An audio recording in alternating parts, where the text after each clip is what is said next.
에베소서 5장 18절 말씀.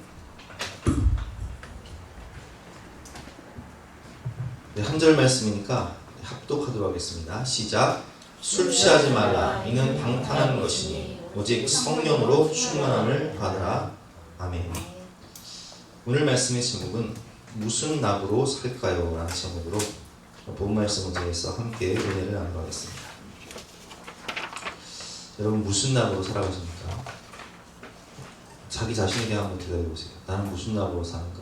곰곰이 한번 생각해보세요. 저도 이 설교를 준비하면서 나는 도대체 무슨 낙으로 사는가 깊이 생각이 왔거든요.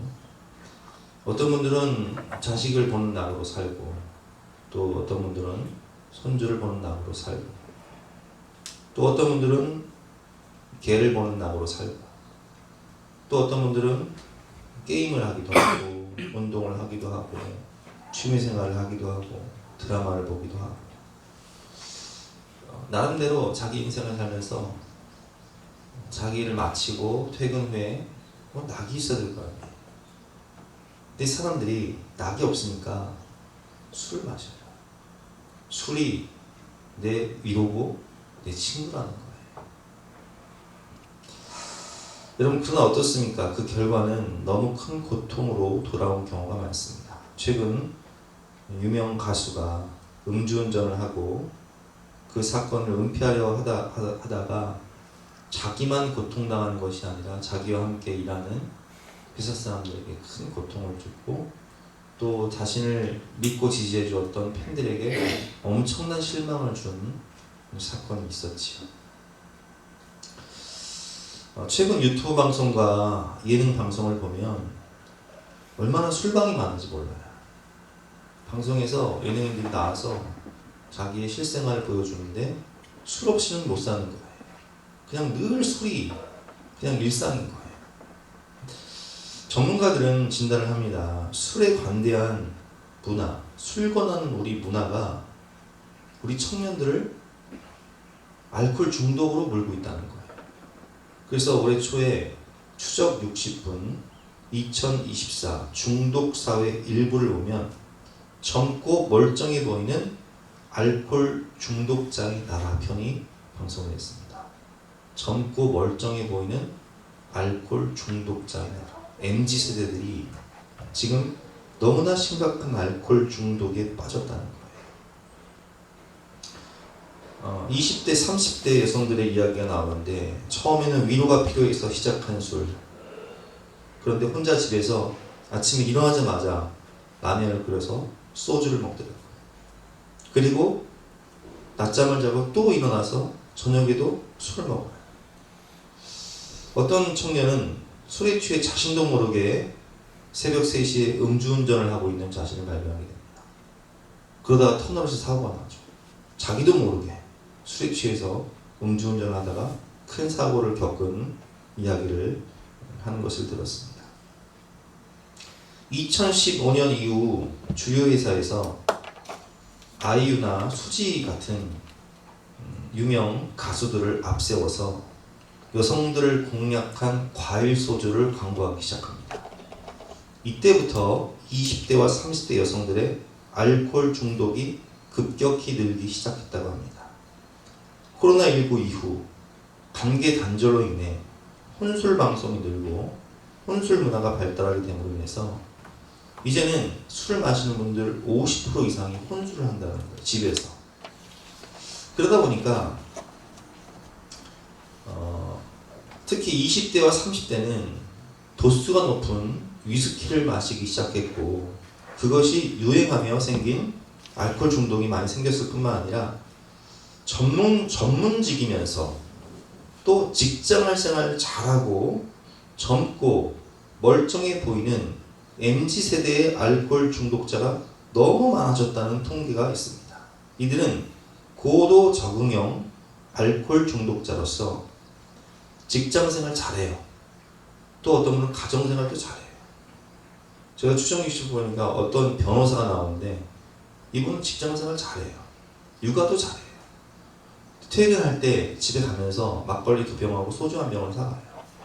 그리고 저녁 식사를 하면서 일단 막걸리 한 잔을 마십니다. 그리고 육아를 해요. 아이를 다 재워놓고 그리고 나서 나머지 술을 마시는데 매일 마셔요. 이것을 고도 적응형 알코올 중독자라고 합니다. 그냥 수면제처럼 매일 술을 마시는 거예요.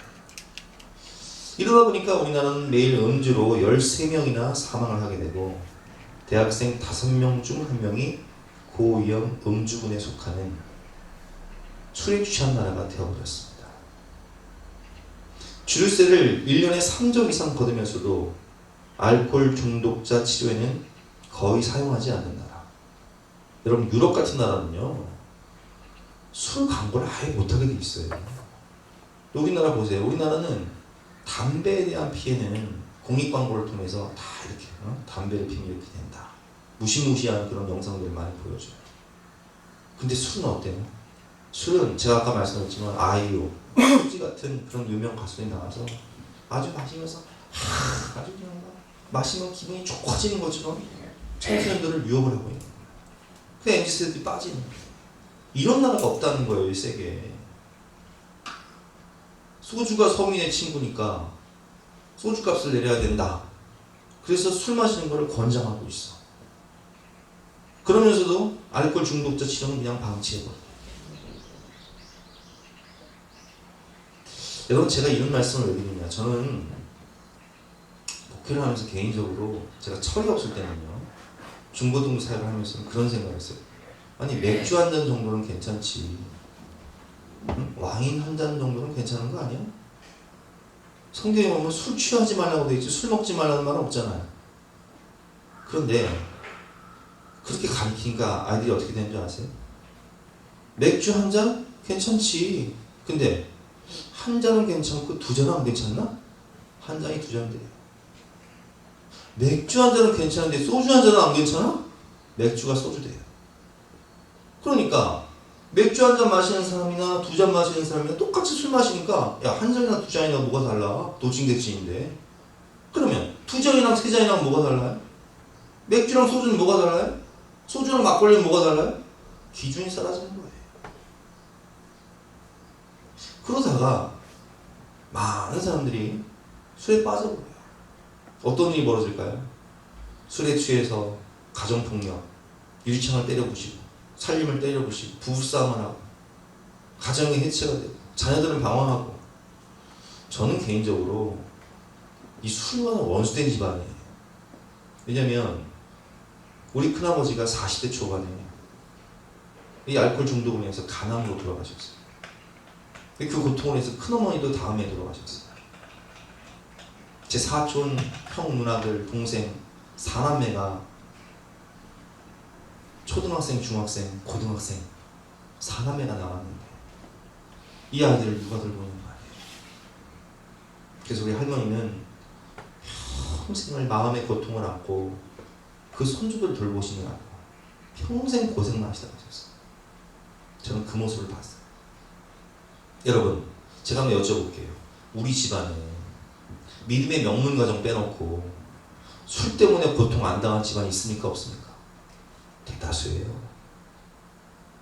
우리 집안만 그런 것이 아니라 술 때문에 저는 목회를 하면서 파주의 부목사로 목회할 때 저랑 똑같은 나이 30대 중반이었어요.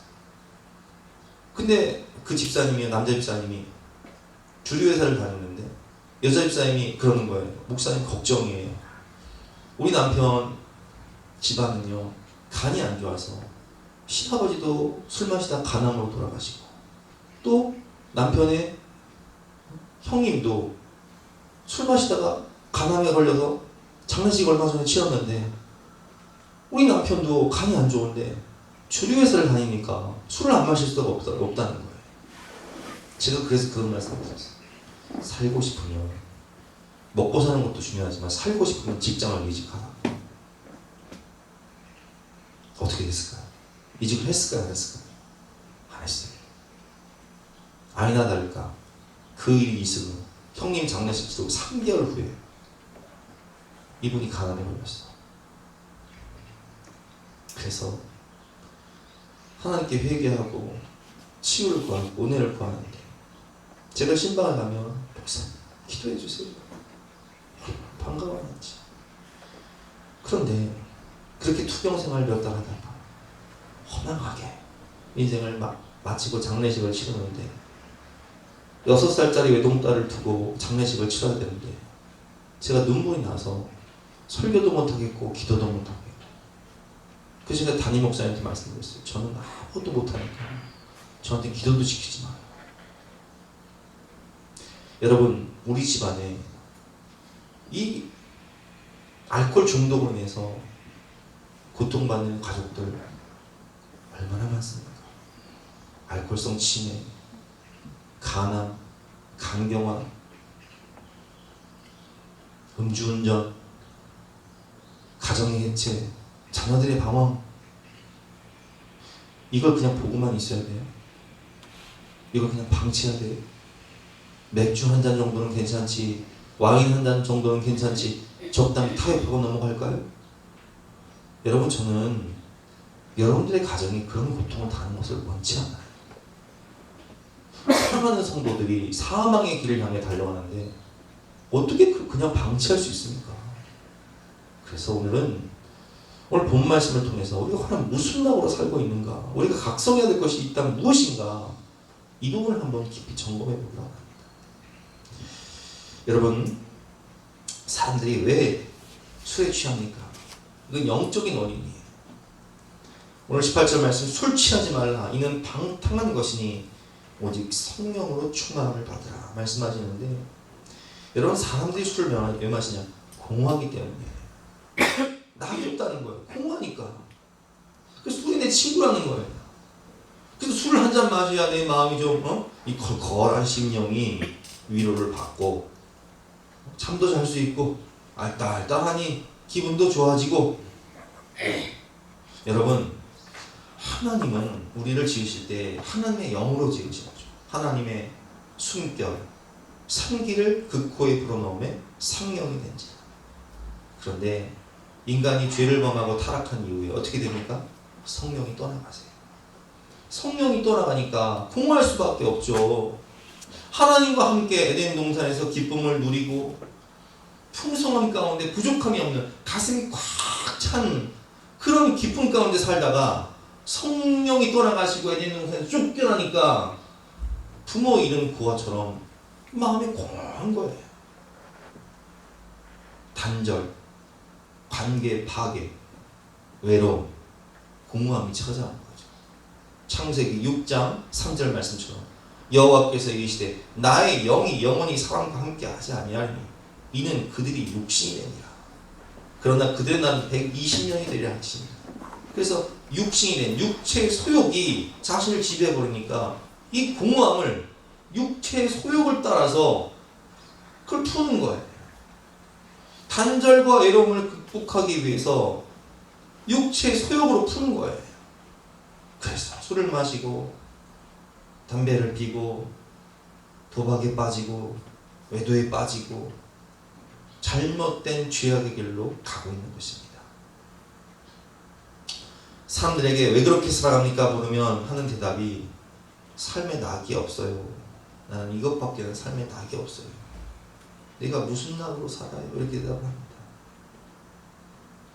여러분, 하나님을 떠난 공허한 인생은 에덴의 기쁨을 상실한 공허한 인생으로 전락이 되고, 세상 것에 목마른 인생은 그 공허함을 채우고자 술을 마시지만 이것은 언발의 오줌 싸기처럼 마시는 잠깐은 짜릿하지만 아침에 일어나면 머리 아프고 속 아프고, 내가 왜 이런 짓을 할까?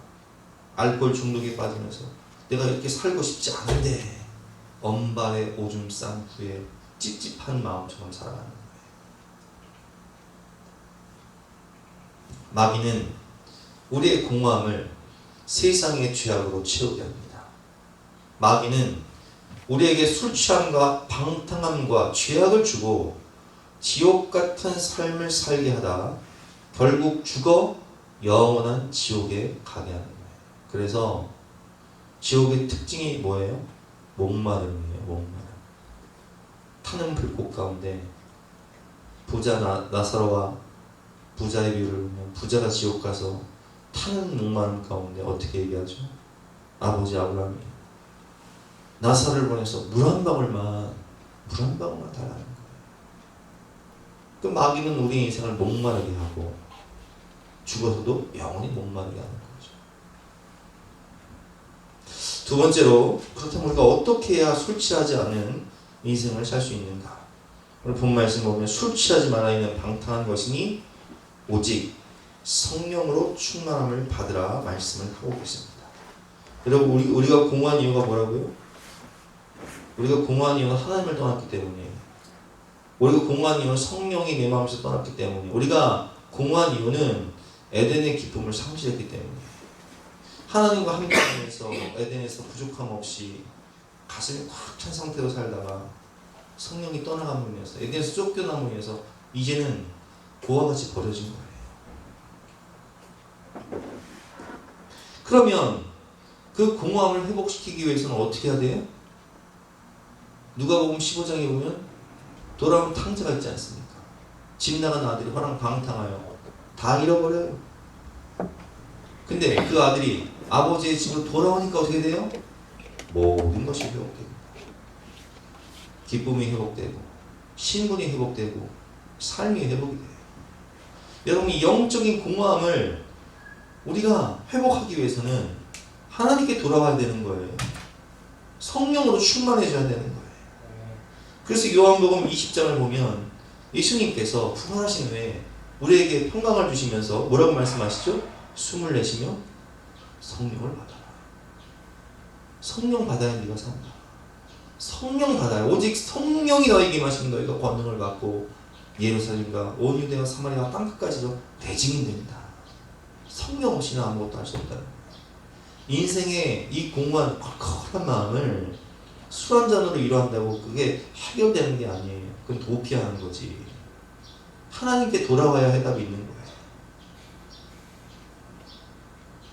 성령의 충만함 가운데 주님이 주시는 기쁨으로 살아야 합니다. 요한복음 4장을 보면 사마리아 여인이 나오죠. 결혼을 5번이나 했어요. 다 실패했어요. 돈 많은 사람과도 결혼하고, 힘 좋은 사람과도 결혼하고, 명예, 권세 있는 사람과도 결혼하는데 만족이 없어요. 세상이 주는 물을 마시는 자는요, 마시면 마실수록 공허해요. 그래서 예수님께서 말씀하시죠. 이 물을 마시는 자마다 다시 목마르니와 내가 주는 물을 마시는 자는 영원히 목마르지 아니하니 내가 주는 물은 그 속에서 영생하도록 솟아나는 샘물이 되리라. 하나님께 돌아와 성령을 받을 때 속에서 넘쳐나는 기쁨과 평안과 감사와 행복이 있다. 사마리아 여인은 그걸 발견합니다. 내가 주를 만난 이 기쁨, 이 여인은 물동이를 버려뒀다는 것은 세상 것에 갈급해서 그것을 해결하기 위해서 물을 길러가지고 물을 팔아서 그걸 해결하려고 하지만 해결되지 않던 문제가 주님을 만나서 채워지니까 세상의 소망이었던 물동이를 버려둬요. 그리고 동네로 가서 사람들에게 말합니다. 와서 보라. 이는 그리스도가 아니냐. 내가 주님을 만났다는 거예요. 주님을 만난 기쁨으로 동네 가서 전도를 하기 시작합니다. 여러분, 우리가 주님을 만날 때, 주님을 만나고 성령으로 충만할 때 물동이를 버려둘 수 있는, 세상이 줄 수 없는 알 수 없는 기쁨과 행복을 발견할 수 있는 거예요. 내가 사랑하는 기쁨을 느끼면 남을 살리는 기쁨으로 발전합니다.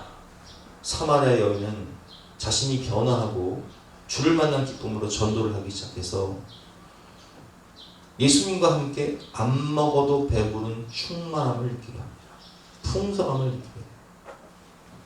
여인이 전도를 해옵니다. 마을 사람들이 몰려옵니다. 그 사이에 제자들이 청하여 예수님께 음식을 드리죠. 라피어 잡수소서. 이르시되 내게는 너희가 알지 못하는 먹을 양식이 있느니라. 무슨 말씀입니까? 안 먹어도 배부르다. 제자들이 서로 말하되 누가 잡수실 것을 갖다 드렸는가 하니 예수께서 이르시되 나의 양식은 나를 보내신 이의 뜻을 행하며 그 일을 온전히 이루는 이것입니다. 지금 사람들이 몰려오잖아요. 영혼들이 구원받잖아요. 너희는 넉 달이 지나 추수할 때가 이르겠다 하지 아니하느냐. 그러나 너희에게 오니 너희 눈을 들어 밭을 보라 휘어져 출수하게 되었도다. 거두는 자가 이미 삭도 받고 영생에 이르는 열매를 모으나니 이는 뿌리는 자와 거두는 자가 함께 즐거워하게 하려 합니다. 사마리아 여인이 주를 만난 기쁨으로 사람들을 데리고 영혼들이 구원받으니까 사마리아 여인도 기쁘지만 누가 기뻐요? 주님이 기뻐하시는 거예요. 안 먹어도 배부르다. 여러분, 안 먹어도 배부르다는 것은 뭐예요? 충만함이에요. 마음이 기쁘면 안 먹어도 배부른 거예요. 그런데 마음이 공허하면 먹어도 허해. 속이 허해. 마시고 부어도 속이 허해. 영적인 문제인 거예요. 내가 주님을 만난 기쁨, 그리고 그 기쁨을 통해서 영혼들이 살아나는 기쁨을 누리면 안 먹어도 배부른 거예요. 가슴이 충만해지는 거예요. 돈이 없어도 충만해지는 거예요. 요한복음 7장 37절 말씀입니다. 수전절에 예수님께서 말씀하시죠. 수전절이 뭡니까? 비가 오기를 구하는 그런 제사를 드리는 날. 우리나라 말하는 기우제예요. 기우제. 물이 있어야 농사를 짓는 거예요. 농사를 져야 음식을 먹을 수 있고, 농사를 져서 비가 와야 먹고 살 수 있는 길이 있으니까. 그때 예수님께서 말씀하십니다. 명절 끝날 곧 큰 날에 예수께서 서서 외쳐 이르시되 누구든지 목마르거든, 인생이 목마르거든 내게로 와서 마셔라. 나를 믿는 자는 성경의 이름같이 그 배에서 생수의 강이 흘러나오리라 하시니 이는 그를 믿는 자들이 받을 성령을 가리켜 말씀하신 것이라. 아멘. 그래서 우리가요, 하나님을 만나면 가슴이 충만해집니다. 인생이 공허한 컬컬한 마음, 단절과 외로움 속에 살던 그와 같이 벌어진 내가 아버지께 돌아오면요, 가슴이 꽉 찬 것 같은 거예요. 술을 안 마셔도 하나님 앞에 나아가 아버지 하고 부를 때 하나님이 내 마음을 다 아시고 위로해 주시고 안아주시는 그 충만한 기쁨, 내가 안다 하면 내 눈물을 닦아주시는 그 깊은 위로하심, 은혜 주시고 소망을 주시고 주님과 함께 동행하며 주 안에서 생명을 살리는 기쁨을 누리고 하나님이 주신 꿈과 비전을 성취할 때 하나님이 주신 기쁨이 있다는 거예요. 우리는 주님 안에서 기쁨을 누려야 됩니다. 주님 안에서 교회와 가정을 통해 천국을 누려야 돼요. 건전한 기쁨, 소그룹 모임을 통해서 성도들과 함께 교제하고 식사하고 대화하고 또 가족들과 함께 산책하고 자녀들과 함께 교제의 시간을 갖고 예배를 통해 찬양을 통해 기도를 통해 하나님의 깊은 어루만져 주심, 안아주심을 경험하고 교제할 때 우리는 마음이 충만해지는, 따뜻해지는 성령의 위로하심과 공급해 주시는 충만하신 성령 충만을 경험하게 됩니다. 이사야 55장 1절부터 3절 말씀이죠. 교독해 보겠습니다. 오라 너희 모든 목마른 자들아 물로 나오라. 돈 없는 자도 오라. 너희는 와서 사 먹되 돈 없이 값없이 와서 포도주와 젖을 사라. 2절 시작. 너희가 어찌하여 양식이 아닌 것을 위하여 돈을 달라주며 배부르지 못할 것을 위하여 수고하느냐. 너희에게 듣고 들을지어다. 그리하면 너희가 좋은 것을 먹을 것이며 너희 자신들이 기름진 것으로 즐거움을 얻으리라. 하나님 말씀을 듣고 들으라는 거예요. 생명의 말씀, 소망의 말씀, 성령이 우리에게 말씀하시는 그 주님의 음성을 들으라는 거예요. 너희는 귀를 기울이고 내게로 나와 들으라. 그리하면 너희의 영혼이 살리라. 내가 너희를 위하여 영원한 언약을 맺으리니 곧 다윗에게 허락한 확실한 은혜이니라. 이 은혜의 말씀, 생명의 말씀, 소망의 말씀을 들으면 우리의 영혼이 살죠. 여러분, 술을 친구 삼지 마세요. 진정한 위로자, 진정한 치료자, 진정한 기쁨과 소망의 근원 되시는 예수님을 친구 삼으시기 바랍니다. 예수님과 동행할 때 주님이 성령 안에서 우리를 위로하시고 치료하시고 소망을 주시고 생명 주시는 거지, 술은 위로자도 치료자가 아니에요. 그 결말은 너무나 비참합니다. 결국 건강이 파괴되든지 가정이 무너지든지 고통으로 끝나는 거예요. 많은 사람들을 고통스럽게 하는 거예요. 마지막입니다.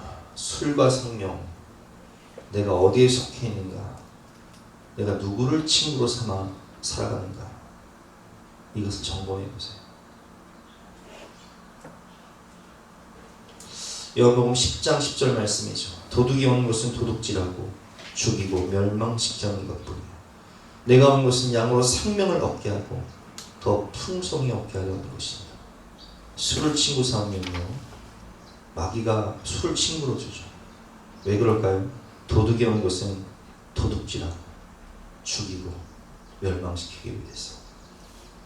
그러나 예수님을 친구 삼으면 내가 온 것은 양으로 생명을 얻게 하고 더 풍성히 얻게 하려는 것입니다. 여러분, 술 취함과 성령 충만의 공통점이 있습니다. 원어를 분석하면 뜻이 뭐냐? 지배를 당한다는 거예요. 술에 지배를 당하든지 성령이 지배를 당하든지 둘 중에 하나인 거예요. 술은 중추신경을 지배해버립니다. 그래서 내성적인 사람들이 술을 마시면 평소에 하지 않는 행동들을 해요. 말을 막 하고 거친 행동을 하죠. 사고를 쳐요. 중추신경이 지배당하기 때문에 그런 거예요. 성령이 충만하다는 것은 성령이 나를 지배한다는 뜻이에요. 무엇에 지배를 당하는가, 어디에 속해 있는가, 어디에 영향을 받는가, 이것이 중요합니다. 성령 충만이란 성령으로 가득하다는 의미예요. 누구와 함께 한다는 것은 마음이 꽉 찬 느낌이죠. 임집사님, 네. 집에 가면 쪼꼬와 함께 하잖아. 마음이 충만해요? 그래요. 여러분, 심지어 개와 함께 해도요. 제가 요즘 개에 관련된 영화가 요즘 잘 나가서 보니까 개와 함께 해도요, 이 외로운 인생에 반려자가 되는 거예요. 여러분 생각해 보세요. 우리 자식을 낳아요. 자식을 낳으면 그 아이를 안고 있으면요, 저는 어릴 때, 우리 아이가 어릴 때 잘 때 뭐 하나 끼고 자요. 항상 끼고서 이렇게 발을 만지면서 자면요, 그냥 가슴이 꽉 찬 느낌이에요.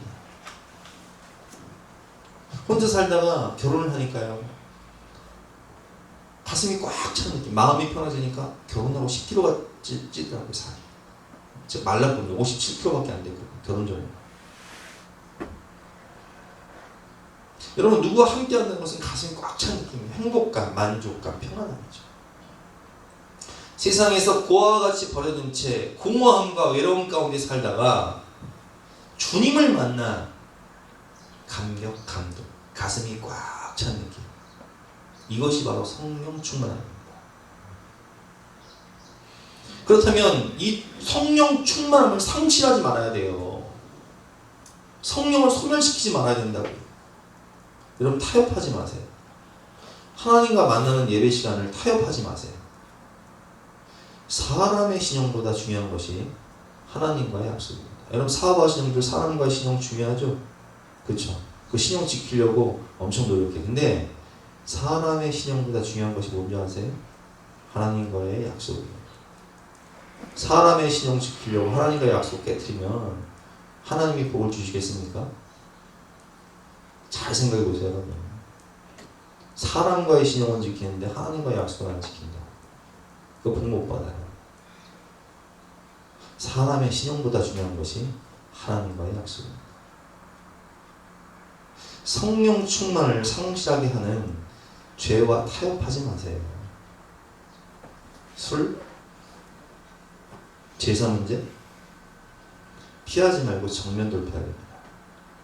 적당히 타협하다 어느 순간 죄가 나의 삶을 잠식해버리고 지배해버립니다.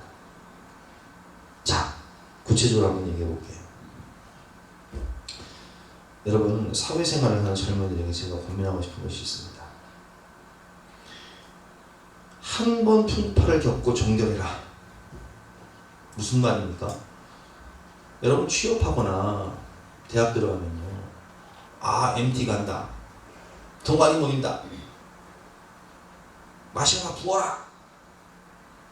어떻게 해야 돼요? 저는 술 안 먹습니다. 한번 찍히세요.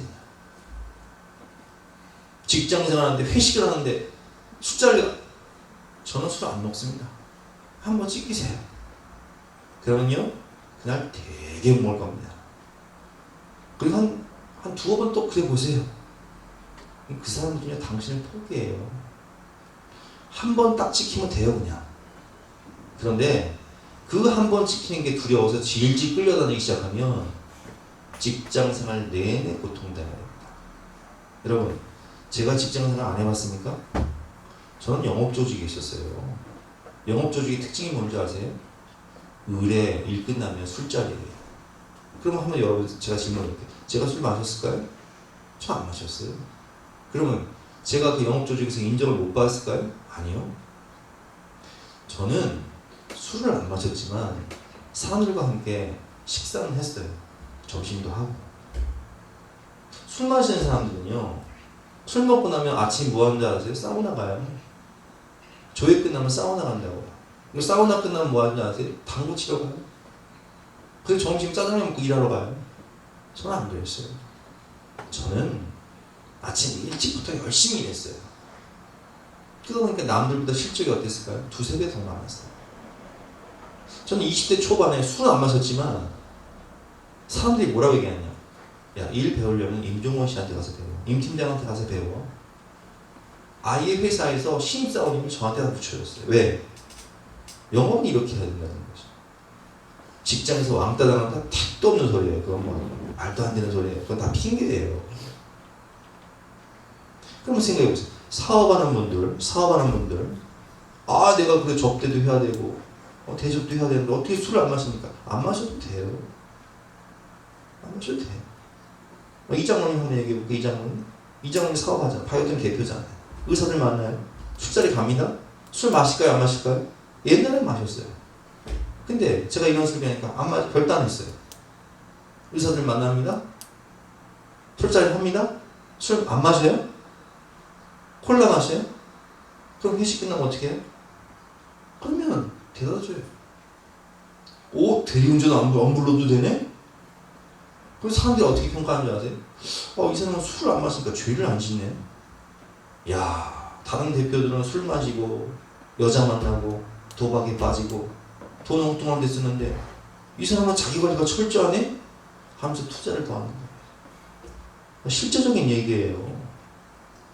여러분 술 안 마시면 사회생활 못 한다고요? 그거 다 거짓말이에요. 술 안 마시고 자기 관리 철저히 하면요 세상 사람들 욕하지만 나중에 더 인정해줘요. 더 투자해요. 더 세워져요. 저 사람한테 배우라고 얘기해요. 제사 문제 마찬가지죠. 여러분 시집가서 제사드리라고 하면 나는 그럼 결혼 못합니다. 딱 그냥 그렇게 얘기해요. 한 번에 종결해요. 그냥. 안 그러면요 시집가서 1년에 수차례씩 고통당해야 돼요. 제사 지내고 술 먹고 싸우고 그 꼴을 봐야 된다고요. 사내 못사내 그 짓을 해야 된다고요. 한 번 힘든 게 낫지 평생 힘든 게 나아요? 어차피 겪을 풍파라면 큰 풍파 한번 겪고 딱 종결 짓는 거예요. 과감하게 결단하세요. 하나님 믿고.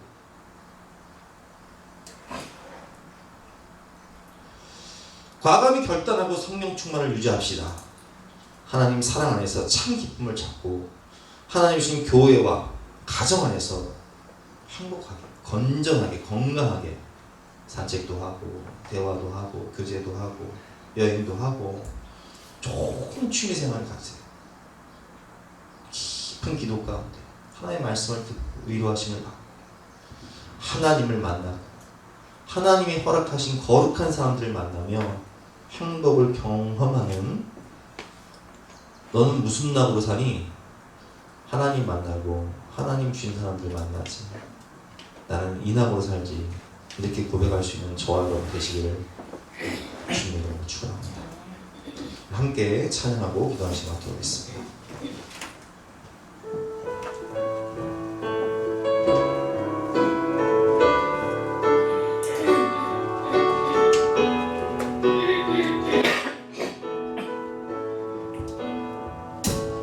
우물가의 여인처럼 난 구했네. 헛되고 헛된 것들을 그때 주님 하신 말씀 내 샘에와 생수를 마셔라.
세상이 주는 물을 마시는 자마다 다시 목마르고 더 목마르고 그럼 마시면 마실수록 더 공허하고 언발에 오줌 싸는 것처럼 내 마음이 더 찝찝하고 더 더러워져요. 그런 하나님 주시는 성령, 하나님 주신 말씀은 우리 영혼을 소생케 하고 나를 살리고 내가 무슨 양으로 생명을 얻게 하고 더 풍성히 얻게 하려 하십니다 말씀하십니다. 술에 속하여서 술 취하다 방탕하여 건강 잃고 가정 잃고 고통당해 지옥까지 가시고 성령으로 충만하여 하나님 주신 기쁨 가운데 참된 만족과 기쁨과 행복 가운데 살다가 영원한 천국에 입성하는 우리가 되게 해달라고 우리 주여 한번 외치고